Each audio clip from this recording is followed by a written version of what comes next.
So you're a Jeep owner, and you've been staring at this mysterious error code on your dash, wondering what on earth it means. Well, you are in exactly the right place. Okay, let's dive right in and crack this code together. You know how it is. You're driving along, maybe pulling into a tight parking spot, and then boom, this strange code pops up. U112B. It's more than just frustrating, right? It means a key feature, your park assist, is on the fritz. But don't sweat it. We're about to put on our detective hats and solve this thing. All right, so what does U112B actually mean? In plain English, it's a communication breakdown with your front parktronic system, or PTS, display. And here's our first big clue. It only shows up when you're in drive and moving at less than 10 miles per hour. That little detail, it's super important for our investigation. Now, like any good mystery, we've got a few usual suspects. We've narrowed it down to 5 main culprits here. 3 of them are all about the wiring, the circuits, and the other 2 are the actual hardware components. We're going to investigate each one step by step. Okay, first things first, we start our investigation with the circuits. Now, why start here? It's simple, really. Checking wires and connections is something you can often do yourself. And a lot of the time, it doesn't even require buying new parts. It's just the smartest place to begin. Suspect number 1 is what's called an open signal circuit, or D778 if you're looking at a manual. This circuit is basically a messenger. It carries the signal from the brains of the park assist to the display. If that message gets interrupted for any reason, boom, you get the error code. So, how do we check it?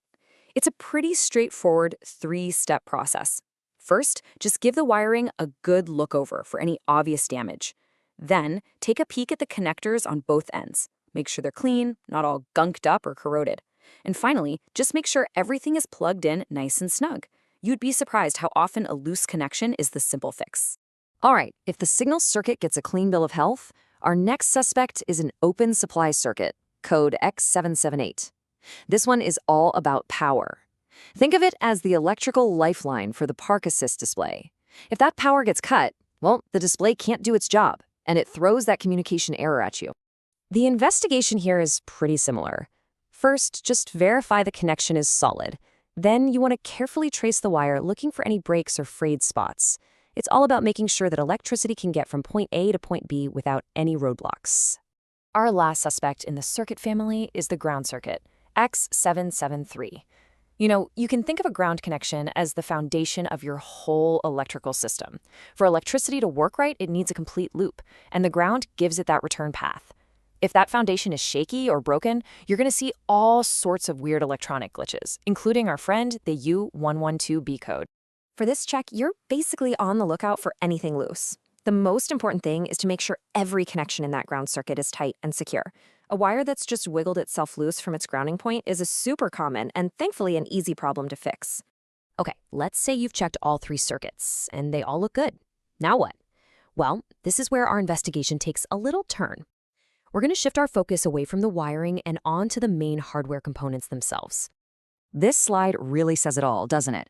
It captures the shift in our game plan perfectly. With the circuits, we were looking for fixes like tightening a connection or cleaning a contact. With the hardware, it's a different story. If a component has gone bad, the solution is pretty much always to replace it. So our last 2 suspects are the hardware components themselves. It could be the front park assist display, the screen you actually look at, or it could be the brain of the whole operation, the park assist module. If either one of these has failed, the only way forward is to replace the faulty part. So, we've gathered all the clues, we've identified all the suspects, let's put it all together into a complete case file. Think of this as your diagnostic roadmap that lays out everything we've just learned in a clear, simple way. And here it is, your ultimate cheat sheet for tackling code U112B. Just start right at the top and work your way down. Check the signal circuit, then the supply circuit, and then the ground. If all that wiring checks out, then you can confidently move on to the hardware. Following this step-by-step process is going to save you a ton of time and, let's be honest, probably some money too.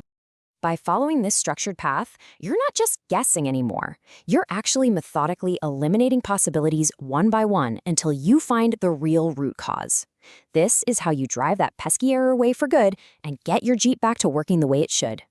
So, the next time that U112B code rears its ugly head, you'll know exactly what to do. You've got the knowledge, you've got the roadmap to tackle it head on. The only question left is, Are you ready to take back control of your Jeep?